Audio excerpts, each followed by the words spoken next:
Guys, how y'all doing? So today I was going to show you how to replace the U-joints and the ball and everything on a double Cardan, and being a TJ, a Grand Cherokee, a Cherokee. If you got a double Cardan, it's going to be exactly set up like this. So to start with, we spray all the caps down with PB or WD, whatever your poison is, and then hopefully you can get a hold of your clip. Use some needle nose. Sometimes you gotta use a screwdriver to help with prying it out. This one's already been broke loose. Now if it wasn't broke loose, I would take a screwdriver and smack it right here with a hammer on both sides to help with breaking it loose. Then use my needle nose, twist it, and pop it out of there. Not like that. Let's try it again. There we go, like that. So what I like to do after that is I'll take a punch and turn these over on each side, smack it with a hammer. There's lots of ways to pull the U-joints out of here. Our poison, the best way I found to do it, I got a press, we got ball joint press, and you can use a hammer. We do that if we have to out in the field, but we're going to use our ball joint press. So we'll get that set up and we'll get right back to you. Guys, so we got the ball joint press set up on this. Now, you want to make sure that if you use a ball joint press or a regular press, or even, well, if you're using a punch to try and drive these out, make sure you stay away from where the snap rings pop in. So we've already got it sprayed down. We got the ball joint press on here. You can use a ratchet, or we got our impact. But even with the impact, every so often, we want to kind of smack on it and make sure it's coming loose. If you use an impact, make sure you watch to make sure it's in fact moving so it doesn't start to bend anything. But all right, so we'll just smack it to make sure it's moving, which it is.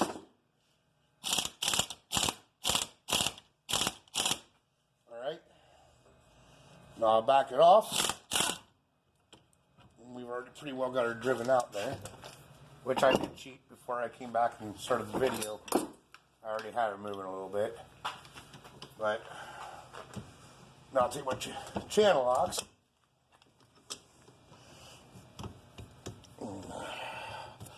Pull right out of there. Now I'll do the same on the other side and go through and do the same with the rest. So we'll get right back to you. Alright guys, so we got the U-joints all out. Everything's all taken apart. Hopefully yours looks a little bit better than this. Now there's going to be 3 pieces.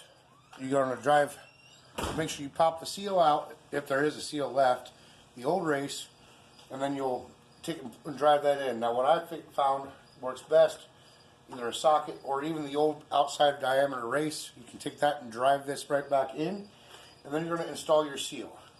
So after we've done that, then we can go ahead and start putting this back together. But before we do, we want to go ahead and clean this all out with a wire brush.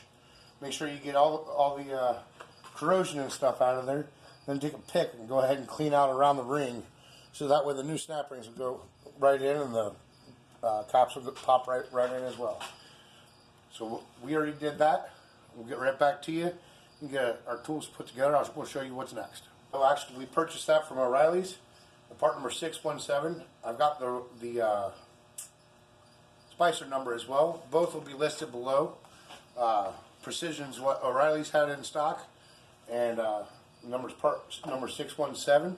So now we're getting ready to install the U-joints. The first thing we want to do is take grease and stick it in each one of these caps. Now you don't want to overload it, especially not if you got U-joints that don't have greasable fittings. You want to make sure you put grease in it, but you don't want to put too much in there. Now we're using marine grade grease. Well, that'll keep the needles from falling out, and then we'll make sure we grease the inside of this just to help with the reinstallation, and that way it slides a little bit easier. So we're going to do the same thing in reverse order, and when it comes to that part of the ball socket, we'll get right back to you. Alright guys, so what we're going to do next is, I've already got the ball part of this filled with grease, so that should be plenty. Otherwise we'll have a problem with hydraulics. Make sure we put our spring in here. Then the piece here will go back together. Or should. sometimes it'll fight a little bit. Where's the small end? Yes. Shut off. Sometimes it wants to fight a little bit, but we got all that greased up. So now we will take our U-joint and put it back together the rest of the way. So we're starting with the up and down here. Alright guys, so there's no doubt about it, putting these together, they're a little bit of a pain, but we've done several of them, and I will say, make sure you put your end caps in, and then go ahead and put your, push it through from one side and then push it back through the other. If you wire wheel it out and clean it up, they'll go back in nice and easy, or they should. When you are pulling them out, make sure you don't put too much pressure on them in the ears, especially if you're using a ball joint press, but we've only had that happen maybe once in the past.